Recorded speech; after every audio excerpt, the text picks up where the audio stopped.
Apa hukum tidak ridho dengan takdir Allah?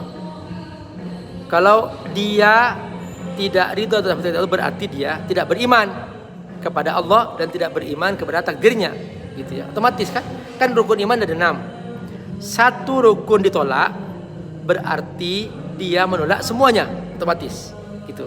Karena itu satu kesatuan. Rukun iman itu yang 6 itu. Ketika dia ternyata tidak beriman kepada takdir Allah, maka dia mengatakan tidak ridho pada takdir Allah. Orang yang beriman, dia wajib ridho terhadap takdir Allah Subhanahu wa taala. Gitu. Wajib ridho. Nah, maka ketika ternyata dia mengatakan bahwa aku gak ridho dengan takdir Allah, berarti dia tidak beriman kepada takdir Allah. Ketika tidak beriman kepada takdir Allah, berarti dia tidak beriman kepada semua rukun iman itu. Otomatis sudah satu kesatuan, tak terpisahkan. Itu penting, itu bahaya banget loh teman-teman. Hati-hati, jangan sampai mengatakan aku gak ridho dengan takdir Allah Subhanahu. Tuh.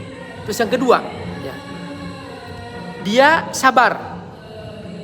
Nah, maka kalau dia nggak ridho, sabarnya terpaksa. Ya udah, kan dia nggak ada pilihan, Dia ngeluh terus. Tapi dia harus sabar dengan sakitnya, gitu. Sudah sakitnya nggak sembuh, pahala nggak dapet, hidupnya tersiksa, maka dia akan terus dalam kondisi menderita. Menderitanya 2 kali lipat. Fisiknya menderita dan jiwanya menderita. Kenapa? Karena dia secara batin nggak ridho, secara kesabaran nggak sabar dia. Karena nggak mungkin orang nggak ridho sabar. Dia hanya menahan saja. Beda ya, pengertian sabar dengan pengertian ya tabah, beda.